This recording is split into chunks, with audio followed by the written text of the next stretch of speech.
নয়াদিল্লি, ভারতে কোভিড-19 এর সংখ্যা 1000 ছাড়িয়েছে। স্বাস্থ্য কর্মকর্তারা সাম্প্রতিক দিনগুলিতে 752 জন নতুন সংক্রমণের বিষয়টি নিশ্চিত করেছেন। এই বৃদ্ধি জনসাধারণের উদ্বেগ বাড়িয়েছে। বিশেষ করে যেসব রাজ্যে আক্রান্তের সংখ্যা বেশি, সেখানে বর্তমানে 430 জন সক্রিয় কোভিড-19 এর মামলা নিয়ে কেরালা এই সংখ্যায় শীর্ষে রয়েছে। অন্যান্য প্রধান অবদানকারীদের মধ্যে রয়েছে মহারাষ্ট্রে 209 জন, দিল্লিতে 104 জন, গুজরাটে 83 জন এবং কর্ণাটকে 47 জন। গত সপ্তাহে দিল্লিতেই 99 জন নতুন আক্রান্তের খবর পাওয়া গেছে, যা লক্ষণীয়ভাবে ঊর্ধ্বমুখী প্রবণতা তুলে ধরে।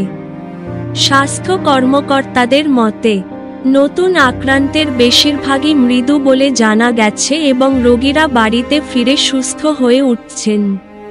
কেন্দ্রীয় স্বাস্থ্য সচিব এবং Indian council of medical research (ICMR) সহ কর্তৃপক্ষ পরিস্থিতি নিবিড়ভাবে পর্যবেক্ষণ করছে। ক্রমবর্ধমান সংক্রমণের পাশাপাশি ভারতে কোভিড-19 এর দুটি নতুন রূপ NB.1.8.1 এবং LF.7 শনাক্ত করা হয়েছে। বিশ্ব স্বাস্থ্য সংস্থা WHO এগুলিকে পর্যবেক্ষণাধীন রূপ হিসাবে শনাক্ত করেছে। তামিলনাড়ুতে NB.1.8.1 পাওয়া গেছে, আর গুজরাটে LF.7 দেখা গেছে। এই নতুন রূপগুলির আবির্ভাব সত্ত্বেও, JN.1 স্ট্রেন ভারতে প্রাধান্য পাচ্ছে, যা সাম্প্রতিক ক্ষেত্রে 53%। BA.2 এর পরে 26%। বাকি অন্যান্য ওমাইক্রন উপবংশ রয়েছে। কর্মকর্তারা জানিয়েছেন যে বর্তমান স্ট্রেনগুলির কোনোটিই পূর্ববর্তীগুলির তুলনায় বেশি গুরুতর বা সংক্রামক বলে মনে হচ্ছে না। ইতিমধ্যে বিহার, হিমাচল প্রদেশ, আসাম এবং আন্দামান ও নিকোবর দ্বীপপুঞ্জ সহ বেশ কয়েকটি রাজ্যে কোনো সক্রিয় কোভিড-19 কেস পাওয়া যায়নি। তবে কর্তৃপক্ষ জনসাধারণকে সতর্ক থাকার এবং প্রতিরোধমূলক স্বাস্থ্য ব্যবস্থা অনুসরণ করার জন্য অনুরোধ করে চলেছে।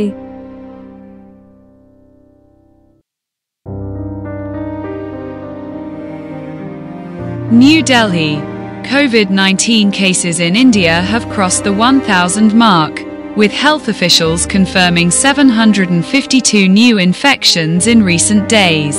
This rise has triggered growing public concern, especially in states with high case numbers.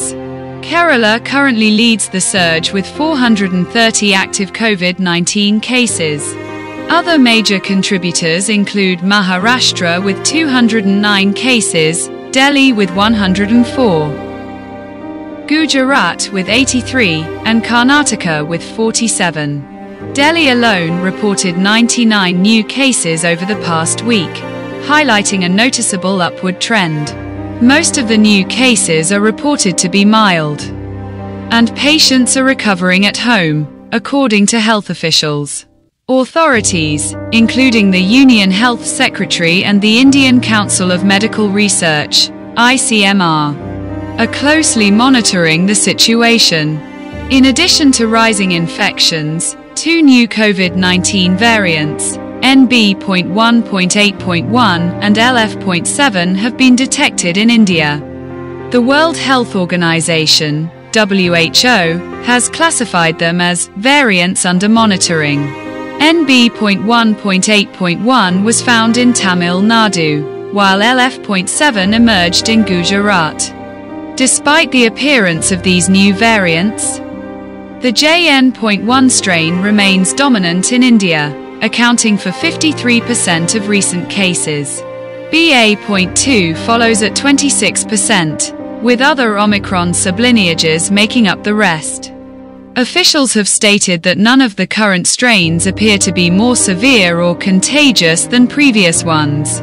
Meanwhile, several states, including Bihar, Himachal Pradesh, Assam, and the Andaman and Nicobar Islands have reported no active COVID-19 cases. However, authorities continue to urge the public to remain cautious and follow preventive health measures.